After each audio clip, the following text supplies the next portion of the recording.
가정교회 공동체가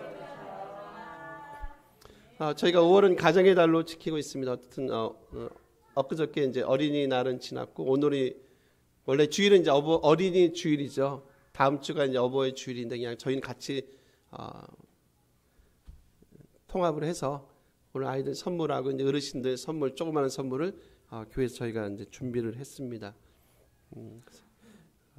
갑자기 중간에 장로님 찬양하시는데 그런 생각이 떠올라요. 저희도 좀 이렇게 어르신들 이렇게 어버이 노래인가요? 그 노래가 그건가요?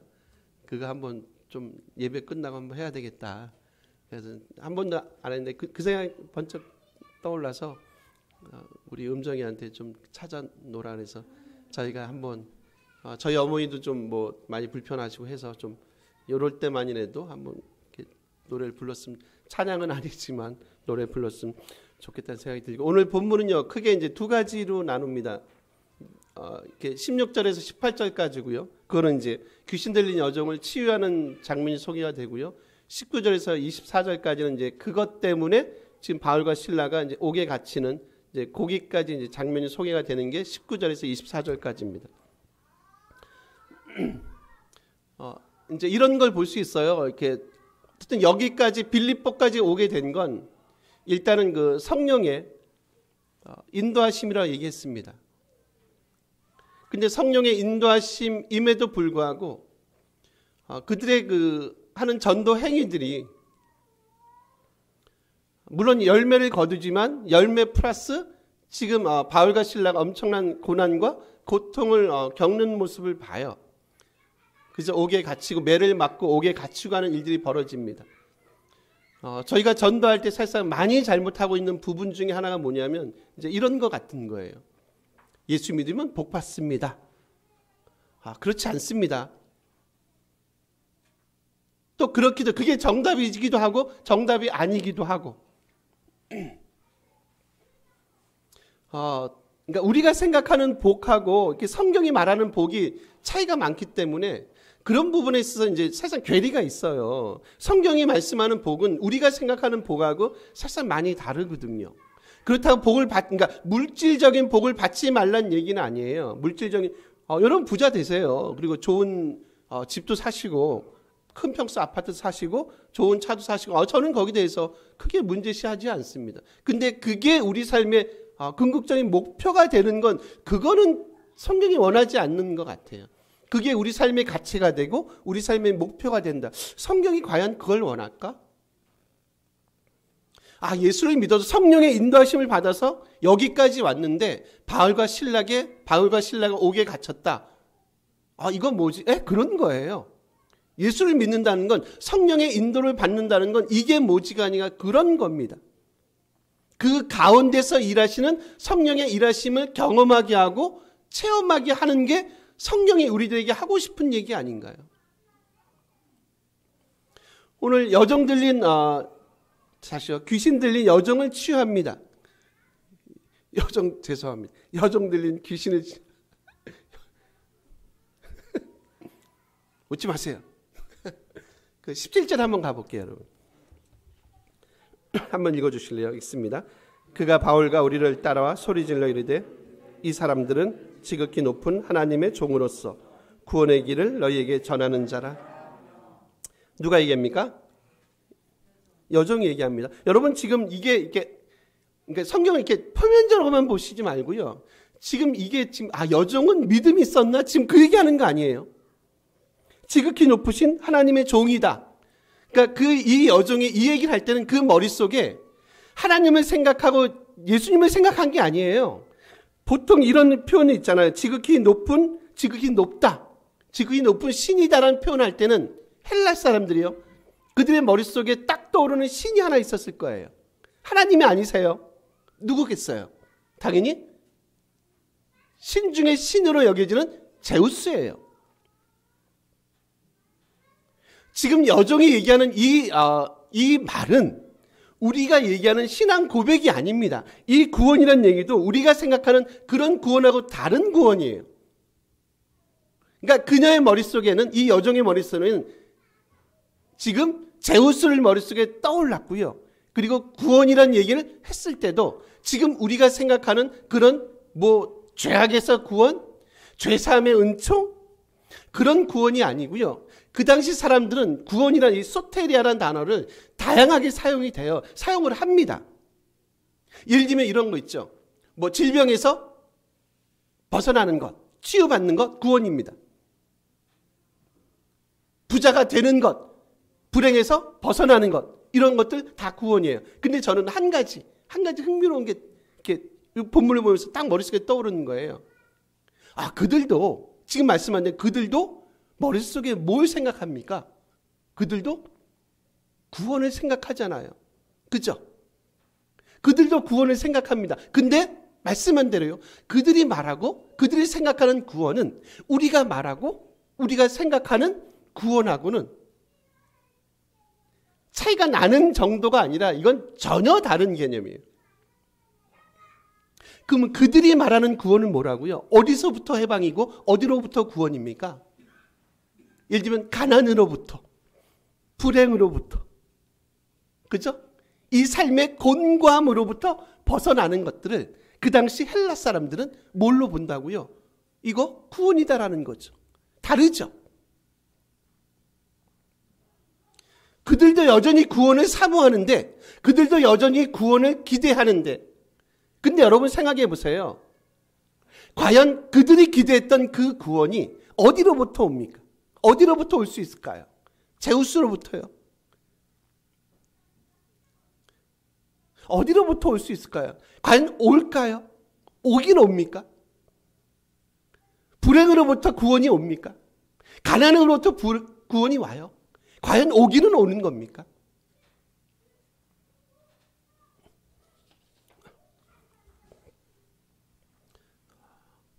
사실상 우리 성경이 그리고 본문이 우리에게 주는 건 뭐냐면 그 다른 어떤 것들로 인해서부터 우리 삶의 구원이 진정한 구원이요. 삶의 행복이요. 오지 않는다라고 말하고 있거든요. 그래서 말씀을 듣는다는 것, 말씀을 본다는 것은 우리들로 하여금 자꾸 우리의 관점을, 우리의 지평을 넓혀주는 그런 일들을 감당하게 해요. 말씀을 듣는 게 그렇고요. 말씀을 보는 건 우리의 구원의 지평을 자꾸 넓혀주고요. 그리고 우리의 구원의 지평을 주님의 말씀하시는 그것과 일치하게 만들어요. 주님의 말씀하시는 구원은 뭐예요? 당연히 구원은 뭡니까? 어디로부터 구원입니까? 죄사함 아닌가요? 이 여종에게 가장 필요한 건 뭐예요? 주인을 위해서 돈을 버는 게 아니라 지금 이 여종은 누구에게 사로잡혀 있습니까? 귀신이요. 귀신의 영이 사로잡혀 있잖아요. 그럼 이 여종에게 가장 필요한 건 뭐예요? 그 곳으로부터의 벗어남 내지는 해방 아닌가요? 뭐를 통해서 가능하다고요? 이거는 하나님의 십자가의 은혜를 통해서만 가능한 사건입니다라는 것을 지금 바울과 실라가 본문을 통해서 말씀하고 있다는 거죠. 이번 주 집사람이 오카노 목사님 짤방이라고 얘기합니다. 짧은 영상을 이렇게 보내줬어요. 저도 그날은 못 보고 이제 어저께 갑자기 제가 이제 뭐 좀 하다가 생각이 나는 거예요. 그래서 봐야지 보니까 이렇게 설교가 아니라 설교를 이렇게 요약한 게 아니라 이렇게 소위 말하는 이제 짤방이라고 여기는 그 이제 짧은 그 영상이더라고요. 뭐 1분도 채 안 되는 것 같은데 보셨습니까? 네, 보십시오. 짧은 거니까. 이제 거기에 그런 게 나와요. 그냥 여러분 하루에 10분만 그 십자가의 은혜를 좀 묵상하십시오라는 이제 주로 그런 내용이에요. 하루에 10분도 시간을 못 냅니까? 하루 5분도 시간을 못 냅니까? 근데 그 십자가의 그 은혜가 그 십자가의 그 사랑이 결국 우리를 구원하는 그리고 우리 삶을 변화시키는 이건 제가 조금씩 추가한 겁니다. 하루에 10분만 여러분 십자가의 그 은혜를 묵상하십시오. 그게 우리를 살리고 우리의 가정을 살릴 겁니다. 맞죠? 그렇지 않습니까? 지금 사도 바울이 지금 하고 싶은 얘기 그런 거 아닙니까? 진정한 구원은 어디로부터 오지 않는다고요? 제우스로부터 오지 않아요. 세상으로부터 오지 않는다는 겁니다. 세상에 우리에게 무슨 구원을 주겠습니까?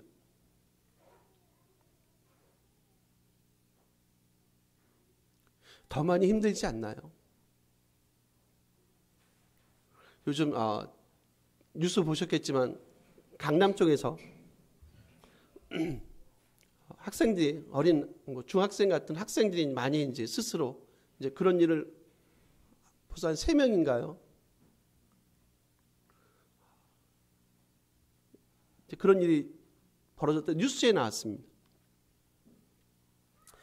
저희들도 이제 중학교, 고등학교, 이제 대학 시절을 다 보낸 어떤 기성 세대인데 여러분은 어떠십니까? 그런 건 어떤 생각이 드세요? 결국 이제 중학생들이 자꾸 이제 그런 선택을 하는 건 결국 이제 저희가 해석할 땐 학업에 대한 이제 그 압박 같은 거 아닌가요?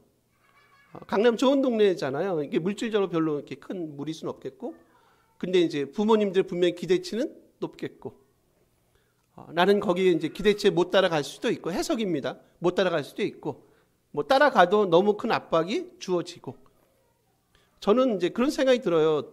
공부 좀 못하면 어떠세요? 옥상에 올라가는 것보다 낫지 않으세요, 여러분? 그냥 단순하게 생각해 보세요. 옥상에 올라가는 것보다 우리 아이가 공부를 조금 못해도 행복하게 살면, 공부를 못하는데 행복할 수 있나? 하죠. 공부를 못해도 행복할 수 있어요. 행복할 권리가 있죠. 그렇지 않습니까? 공부를 못하는 사람들은 다 불행합니까? 공부를 잘하는 사람들은 다 행복한가요? 안 그렇거든요. 이 가치는 저희가 만들어내는 겁니다. 부모가 만들어내는 거고, 이건 저희가 만들어내고 기성세대가 만들어야 돼. 어떻게 보면 우리의 책임이에요. 왜 자꾸 사회 시스템을 그런 쪽으로 몰아가라는 거죠. 전 그게 사실상 되게 불만인 사람이에요. 시스템으로 딱 만들어놔서 거기에서 벗어나면 마치 사회 부적응아처럼. 그렇지 않죠. 인생이 그렇게 단답형으로 답을 내릴 수 있는 게 아니지 않습니까? 제가 한 번씩 말씀하자면 우리를 소우주라고 얘기하는데 얼마나 복잡합니까? 어떻게 하나의 샘플을 가지고 모든 사람들이, 모든 인류에게 그 하나의 샘플에다 다 끼워 맞춥니까? 그런 게 어디 있어요?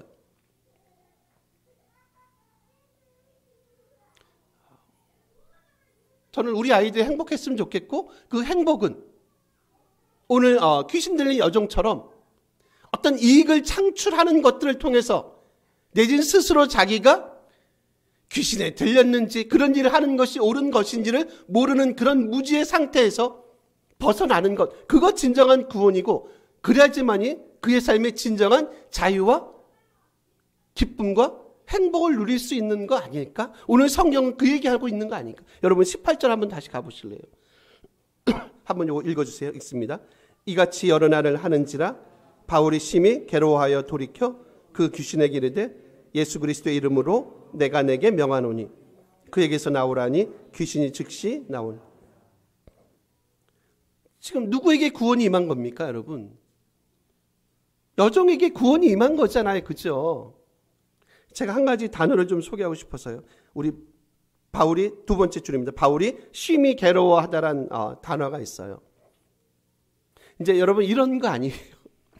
이 여종이 자꾸 막 이제 소리치면서 저거 하는 거잖아요. 이 사람들 지극히 높은 하나님의 종이 우리에게 지금 막 쫓아다니면서 얘기를 하니까 되게 귀찮아 죽겠어. 정말 내가 괴로워 못 견디게. 지금 그런 얘기를 하는 게 아니에요.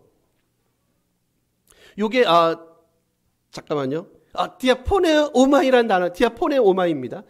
이런 단어를 쓰는데 요게 뭐냐면 어떤 일이나 어떤 사람에 의해서 강하게 자극받을 때 쓰는 단어가 요 단어입니다. 디아포네 오마이라는 단어예요. 다시요. 어떤 일이나 어떤 사람에게 강하게 자극받는다라고 할 때 쓰는 단어가 요 괴롭게 하다는 단어예요. 그러니까 번역이 좋은 번역은 아니에요. 요 단어가요. 흥미로운 게 있어요. 신약에서 2번 사용되고요. 그리고 이 2번이 다 어디서 사용되냐면 사도행전에서만 사용돼요. 제가 그거를 비교를 해드릴게요. 지금 바울이 괴롭다라고 표현했는데 지금 누가는 지금 이 괴로움의 그 원인이 뭔지를 제가 한번 살펴보려고 해요. 다시요. 이 단어는 신약에서 2번 나옵니다. 근데 그 2번 다 어디서요? 사도행전에서. 그러면 누구만 쓰는 단어입니까? 당연히 누가만 쓰는 단어예요. 다른 한 곳을 한번 저희가 확인하고 다시 한번 가보겠습니다. 우리 사도행전입니다. 4장 2절을 가볼 거예요.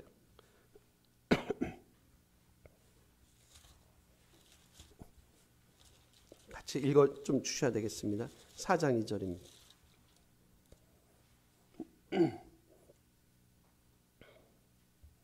찾으셨죠? 4장 2절 읽습니다. 우리 192쪽입니다. 예수 안에 죽은 자의 부활이 있다고 백성을 가르치고 전함을 싫어하여. 여기 같은 단어가 나와요. 뭐죠? 싫어하다는 단어입니다. 디아포네 오마이라는 단어입니다. 이건 뭐냐면 지금 사두개인들이 예수님의 제자들이에요. 베드로가 됐든 요한이 됐든 이들이 예수님이 죽으셨습니다. 그리고 그분이 부활하셨어요. 라고 말하는 것을 지금 거부하고 싫어한다는 표현을 지금 쓰는 겁니다. 얘기를 하는 거예요. 맞죠? 그럼 여러분 요 두 개를 한번 대조를 시켜보세요. 사두개인들은 지금 무슨 마음의 거부감이, 무슨 마음의 본문식을 무슨 마음의 괴로움이 있는 거예요. 누구를 전하는 데 대해서요? 예수님을요. 맞죠? 사두개인들은 지금 제자들이 예수님은 십자가에 죽으셨습니다. 그분은. 그리고 부활하셨어요. 라고 말하는 이 말이 싫은 거예요. 지금 여종의 입장에서 보면 지금 막 그런 얘기를 하듯이 바울을 보면 이게 너무 괴로운 거예요. 사두개인들은. 즉 이 얘기는 뭐예요? 예수님에 대한 강한 뭘 보여줘요? 강한 거부감. 혐오스러움을 지금 이 단어로 동일하게 표현하고 있고요. 사도 바울이 얘기합니다. 나도 괴롭다. 그러면 사도 바울이 괴로운 건 왜 괴로운 거예요? 지금 그 여종은, 그리고 세상은 누구에 대한, 누구죠? 다시요. 그러면 사도 바울은 뭐에 대한 괴로움이 있는 거예요? 이 여자가 뭐 하는 거예요? 지금 이 여종이 귀신에게 사로잡힌 거잖아요. 그 귀신에게 사로잡힌 그걸 보니까 사도 바울의 마음이 어떤 거예요? 싫고 괴로운 거예요. 이해하십니까? 이 둘을 지금 누가는 뭐 하고 있습니까? 이 둘을 누가는 대조시키고 있잖아요. 사두개인들은 하나님 말씀 전하는 것을 싫어합니다. 바울은 마음이 괴롭고 싫습니다. 뭐가 싫습니까? 이 여인이 누구에게 사로잡힌 게요? 귀신에게 사로잡힌 게 사도 바울은 너무 싫고 괴로운 거예요. 그래서 어떻게 합니까? 이 문제를 해결하기를 원치 않습니까? 뭘로만 해결이 가능하다고? 제우스로 해결이 안 된다고 얘기했습니다. 다른 어떤 것도 이 여인에게 구원의 도를 제시할 수 없다고 말해요. 누구만이 가능하다? 예수님의 이름만이 이런 일을 가능하게 만들 수 있다라는 것이 18절에 오늘 본문 우리에게 말씀하신 내용 아닌가요?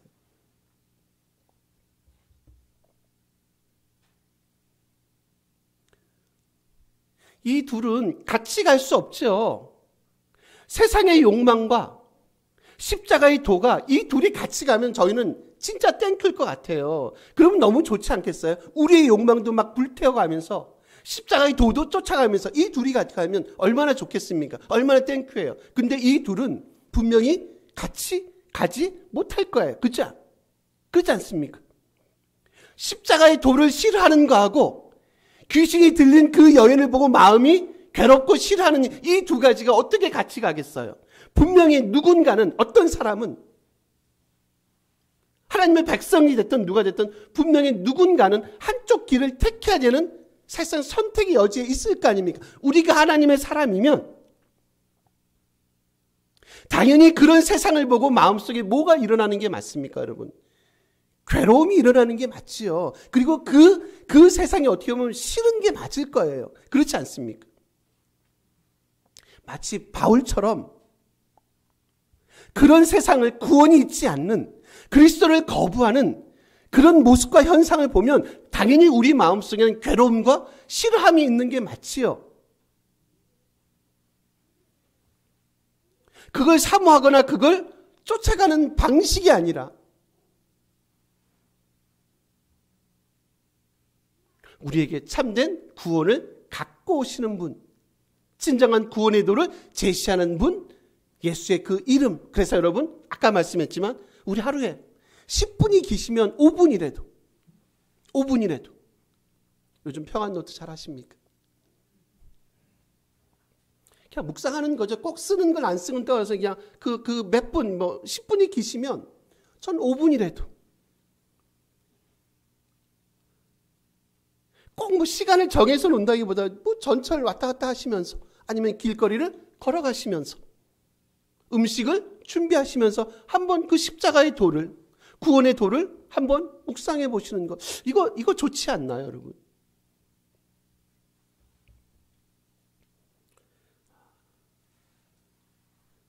그런 것 같아요. 누구나요. 각자의 방식으로 분명히 갈망은 있을 거예요. 각자의 방식으로 갈망은 있을 겁니다. 저는 그 갈망이 그리스도를 향한 갈망이었으면 좋겠다는 생각. 그건 당연하겠죠. 목사니까. 여러분도 성도시니까. 당연히 우리의 갈망이 그리스도를 향한 갈망으로 가득 채워졌으면 좋겠다. 그래서 그런 세상을 보면 우리 마음속에 마치 사도 바울처럼 뭐가 일어나는 겁니까? 괴로움들이요. 디아포 네오마이 같은 것들. 괴로움들 내지는 싫어함이 우리 마음속에 일어나는 거예요. 그래서 우리가 끊임없이 하나님의 자녀됨을 확인하는 방식으로 우리가 이 땅에서 살아가는 것. 그거 맞지 않을까?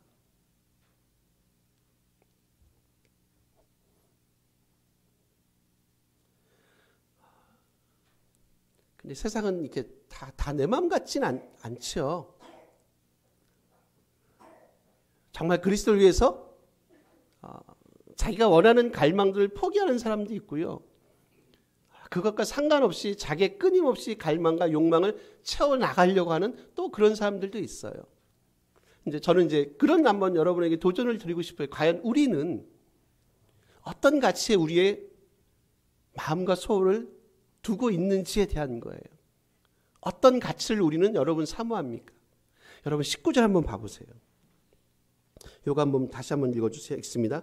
여종의 주인들은 자기 수익의 소망이 끊어진 것을 보고 바울과 붙잡아 장터로 관리들에게 끌어갔다가. 제가 한 번만 더 단어를 좀 이렇게 소개를 시켜드릴게요. 여기 두 번째 줄 보시면 그 자기 수익의 소망이 끊어진 것을 보고 얘기하죠. 엑셀코마이라는 단어거든요. 이게 원래 정확하게 번역하면 그냥 나가다라는 의미예요. 엑셀코마이라는 단어, 나가다라는 의미. 여러분 18절 가보세요. 똑같은 단어가 하나 나오죠. 뒤 중후반 보세요. 예수 그리스도의 이름으로 내가 내게 명하노니 그에게서 나오라니 귀신이 즉시 나오니라. 찾으셨어요? 무슨 단어가 있죠? 18절에 나오다라는 단어가 똑같은 단어를 써요. 귀신이 지금 다시요. 귀신이 나가는 거 있잖아요. 18절에 그죠? 두 번 나오죠. 그에게서 나오라니 귀신이 나온다. 요 단어 엑셀코마이라는 단어입니다. 요 단어하고 19절에요. 자기 수익의 소망이 끊어지는 걸 보고 끊어졌다라는 단어 똑같은 단어라니까요. 엑셀코마이라는 단어입니다. 이상하죠? 표면적으로 보면 전혀 뭐 이게 매치가 안 됩니다.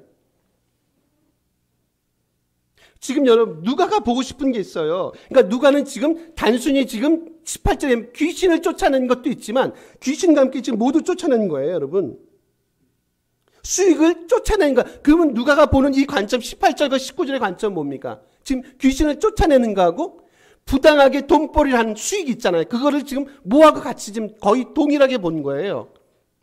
귀신을 쫓아내는 현상과 지금 부당하게 그 돈벌이를 하는 그 현상을 지금 누가는 동일하게 지금 같은 선상에서 얘기하고 있지 않나요? 그래서 누가가 지금 많이 이런 것들을 통해서 많이 하고 싶은 얘기가 뭔지 아세요? 거의 부당한 돈벌이를 지금 누가는요 그래요. 부당한 돈벌이를 거의 악마화하고 싶지 않습니까? 이건 너무 좀 센가 여러분?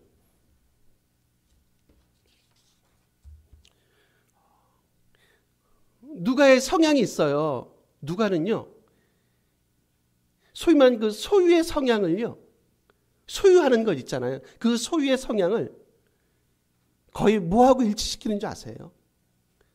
돈을 어떻게 내가 벌든지 돈을 어떻게 소유하는지 요거를 거의 무슨 성향과 일치시키는 줄 아십니까? 누가는 영적인 성향입니다.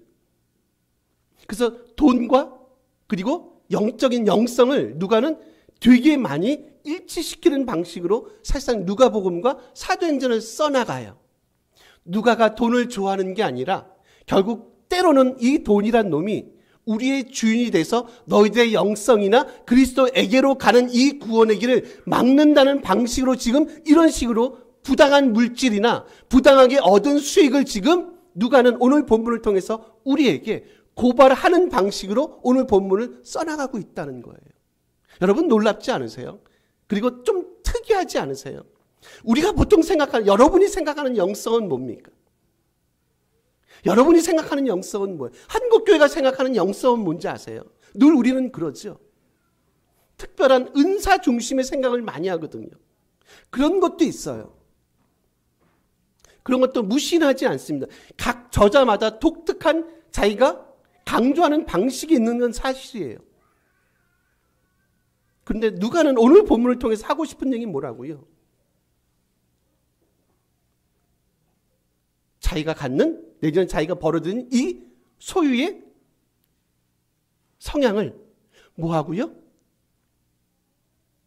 우리가 갖고 있는 영적인, 소위 말하는 영성의 성향과 일치시키는 방식으로 오늘 본문을 전개하고 있다는 겁니다. 다시 한번 질문 드려볼게요.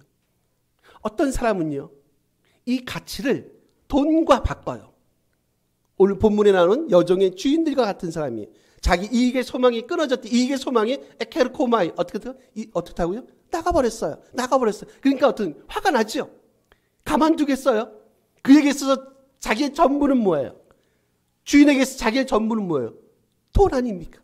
돈. 돈이 나를 살릴 거야. 돈이 우리 가정을 일으키고, 돈이 나의 진정한 주인이시고,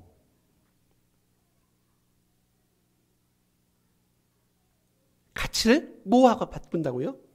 돈과 바꾸는 사람이 있고요. 돈으로 가치를 사는 사람이 있을 거예요. 그래서 제가 누가복음 하면서도 아마 말씀드렸을 거예요. 의로운 게 뭐냐? 의가 뭐냐? 의는 뭐예요? 누가는 의를 뭐하고 같이 연결한다고요? 구제란 단어예요. 저게 좀 이렇게 매칭이 되지 않습니까? 의로운 건 막 뻑적지근하게 뭐를 하고 하는 게 아니라 지금 의로움을 뭐하고 관련시켜요? 구제란 거예요. 그 얘기는 뭐예요? 그런 사람들은 돈으로 뭘 사요? 하나님 나라의 가치를 사는 사람들, 그런 사람들의 말로 진정으로 이 땅이 살아가는 하나님의 의롭고 공의로운 사람들이 아니겠는가라고 말씀하고 있습니다. 정리하겠습니다. 오늘 바울과 실라가 이제 옥에 갇히고요. 이제 다음 주에 보면 이제 그 옥에서 탈옥하는 장면이 다시 소개가 될 겁니다. 감사한 건 그럼에도 불구하고 그들이 하나님께 찬양하고 옥에서도요, 찬양하고 예비하는 그 삶을 멈추지 않았다는 것. 저희가 다음 주에 봅니다. 그들이 갖게 된 이 확신은 도대체 어디서 오는 건가? 그죠? 찾고 아시죠? 찾고 이렇게 나무로 된 겁니다. 가능하면 이렇게 찾고도 종류가 여러 가지가 있대요. 이렇게 구멍이 뭐 딸랑 2개가 있어서 발을 2개 집어넣을 수도 있지만 구멍이 여러 개 있어서 가능하면 발을 넓게 벌리게 만든답니다. 이게 찾고가 되게 불편하지만 되게 고통스럽다는 거죠. 그 찾고에 이제 발이 들어가서 이제 꼼짝달싹 못하는 거 아닙니까? 얼마나 고통스럽겠습니까? 여러분 그럴 수 있지 않겠어요? 아 주님 이게 뭐지요? 아 내가 그래서 나는 아시아로 간다 그러지 않았습니까? 근데 일로 나를 보내시더니 아 이게 뭡니까? 깊은 감옥에 그것도 찾고에 매여서 내 삶이 이렇게 형편없습니까? 이게 주님의 뜻입니까? 내가 고통받는 게 이게 주님의 뜻입니까? 라고 불평할 수도 있지 않겠어요? 불평하지 않거든요. 도대체 그렇게 만들었던 사도 바울과 실라의 그 믿음의 신앙의 그 동력은 뭔가? 그들도 매 10분씩 그 그리스도의 십자가의 은혜를, 사랑을 묵상했는가? 거기서 나오나? 거기서 나왔겠죠. 장로님이 기도하셨잖아요. 하나님은 언제나 뭐 하셨습니까? 오르십니다. 아무것도 아닌 것 같은 엄청난 신앙 고백 아닙니다. 당신은 언제나 옳습니다. 제가 비록 감옥에 있어도, 제가 비록 많은 물질은 갖고 있지 못해도 당신은 언제나 옳군요 라는 신앙 고백이 그들을 여기까지 와서 여기까지 있음에도 불구하고 어떻든 예배와 찬양을 드리는 자들로 남게 하지 않았겠습니까? 오늘 본문 묵상하시면서 이런 은혜가 있기를 바라고요. 정말 우리의 가치가 어디 있는지, 돈에 있는지 아니면 돈으로 가치를 사는 사람인지 곰곰이 묵상하는 그런 복됨이 우리 가운데 있기를 간절히 소원합니다. 우리 같이 한번 말씀 기억하시면서